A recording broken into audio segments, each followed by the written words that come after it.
Welcome Tauflader folks and JRB fans alike. Yesterday's Tauflader mouse video, he was playing around with, it's something he's been playing around with for a couple years, but these 22 caliber nail gun, concrete anchor, whatever blanks that you can get at the hardware store.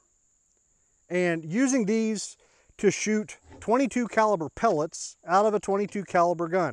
The subject of his video yesterday was these Crosman Powershot Penetrators with this red plastic base and what we think is probably a zinc part at the front, because these do say they are lead free.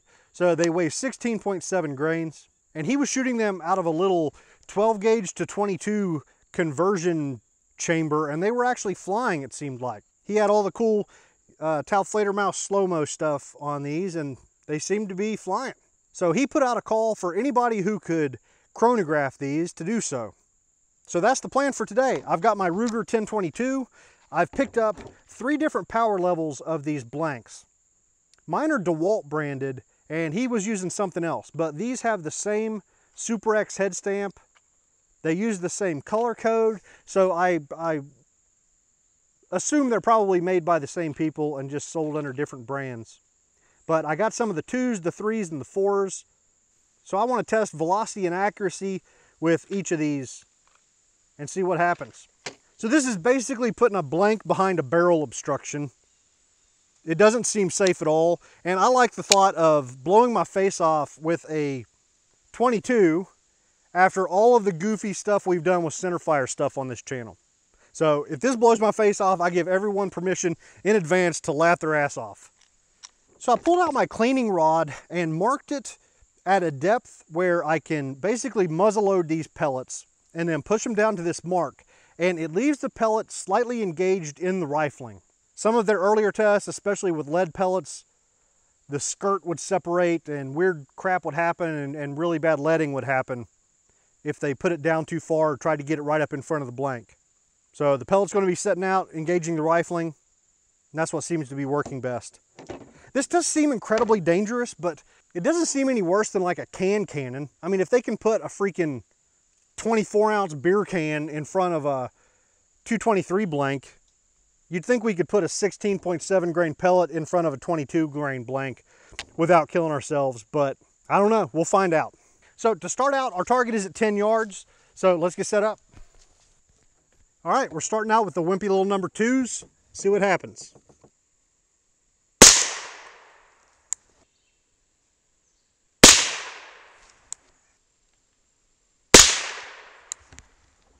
Okay, so that last shot dropped a little bit of velocity, and I can't tell whether it went through the target or not, but it's definitely not in the bore anymore. So I'm just going to assume it went right into the same group. So accuracy seems outstanding so far. So I want to switch over to the green ones, the number 3 power. I'll tell you, the biggest pain in the butt with all of this is getting these things to load. It takes some practice. So, all right, moving on to the number 3 power.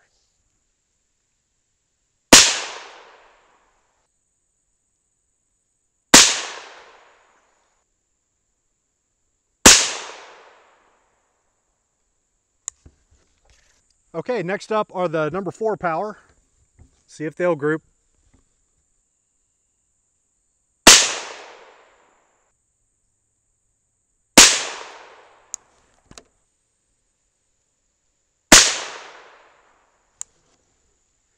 Okay, I don't know about you, but I am extremely impressed with this accuracy.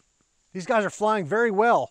However, I expected a little bit more velocity out of the number 4s, right? The 2 to 3 jump was a huge jump, and then the 4s didn't get us a whole lot more. So I'm wondering if we finally reached the point where we're getting like gas cutting or something like that that's robbing us from some accuracy. You know, gas getting around the bullet. I don't know, man.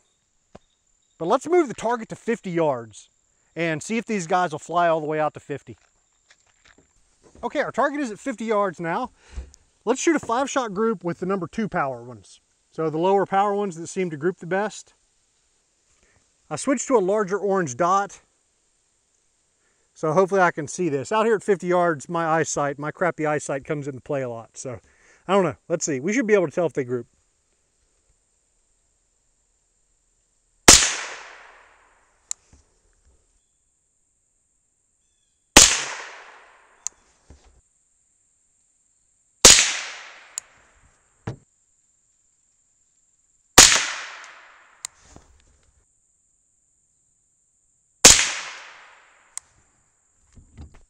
All right, let me go see how we did. So I am extremely impressed. Some of those holes weren't the roundest things you've ever seen go through a piece of paper, but I don't know if maybe that's because of the shape of these guys or if they were actually, you know, a little bit sideways by that point. But they were still grouping.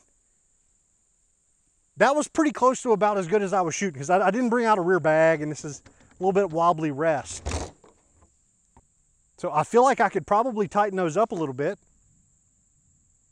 So next up, let's shoot a 5-shot group with the number 4s, with our fastest ones, and see if they group. And just for reference, this gun is sighted in with CCI standard velocity ammunition. So not only are they flying and they're grouping, but they're hitting pretty close to the way my gun's already sighted in. So this is really cool.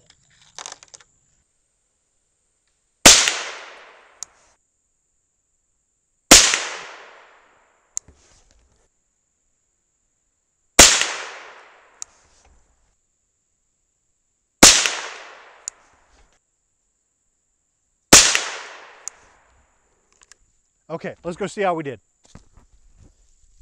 All right, so if we compare the nice round bullet holes we saw at 10 yards with our 50-yard bullet holes, definitely looks like they had gotten a little bit wobbly on us, but I'm totally happy with those groups.